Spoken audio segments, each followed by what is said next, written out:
Hawker উচ্ছেদ জোর কদমে চলছে পশ্চিমবঙ্গে। মাঝরাতে নামছে বুলডোজার, আর সিপিআইএম কর্মচারীরাও তার সাথে নেমে পড়ছে বিরুদ্ধে। বেঙ্গল ওয়ার্কার্স পার্টি হকার উচ্ছেদের এই পদ্ধতির কঠোর নিন্দা করে। এই উচ্ছেদ আমরা প্রথমত নিন্দা করি এটার ইমিডিয়েট ইম্প্যাক্টের জন্য। কারোর দোকান ভেঙে দিলে তার কাছে আর কোনো রোজগারের ব্যবস্থা থাকে না। আমরা দেখেছি বেশিরভাগ হকারদের দোকানেরই কি দুরবস্থা। তাদের সাথে কথা বলেই আমাদের মনে পড়ে যে তাদেরও পরিবার আছে, তারাও মানুষ।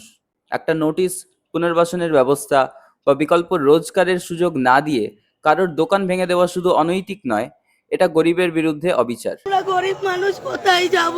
99টা পাবলিক বলবে যে আমাদের অসুবিধা আছে, কারণ আমরা কিছু খাবার পাচ্ছি। এখনো যারা হাহা দিয়ে করছে না, তারা অমানুষের বাচ্চা। তাই ইমিডিয়েট বেসিসে আমরা এই উচ্ছেদের বিরুদ্ধে। আমরা বিশ্বাস করি যে নোটিশ, আলোচনা এবং পুনর্বাসনা ছাড়া কোনো উচ্ছেদ চালানো সম্ভব নয়। দ্বিতীয়, আরো গম্ভীর কারণ ডেভেলপমেন্ট। হকার উচ্ছেদের আরেকটা কারণ যেটা বলা হচ্ছে সেটা ডেভেলপমেন্ট। আচ্ছা, ডেভেলপমেন্ট মানেই কি বড় বড় বাড়ি তৈরি করে সেটা বড় লোকেদের বেচে দেওয়া? টেন্ডার দিয়ে নতুন সব বড় বড় কোম্পানিকে দেবে, নতুন দোকান হবে। গরিব মানুষের জায়গাগুলোকে ধ্বংস করে কর্পোরেটদেরকে স্টেশনে বসাবে, আমরা লিখে দিচ্ছি।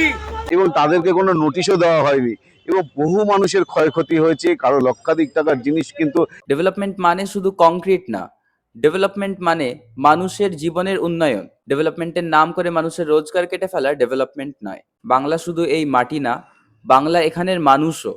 সেটা ভুলে যাওয়া উচিত না। ইতিহাস আমাদের শেখায় উন্নয়ন তখনই সার্থক হয় যখন উন্নয়নের ফল সাধারণ মানুষ পায়। শুধু পরিকাঠামো তৈরি করলেই উন্নয়ন হয় না। আমরা আগের রিলে আবেদন জানিয়েছিলাম, যে আপনার পাশে দাঁড়াবে তাকেই কাউন্সিলর নির্বাচনে ভোট দিন। ডেভেলপমেন্ট হোক, কিন্তু মানুষের উপর দিয়ে নয়।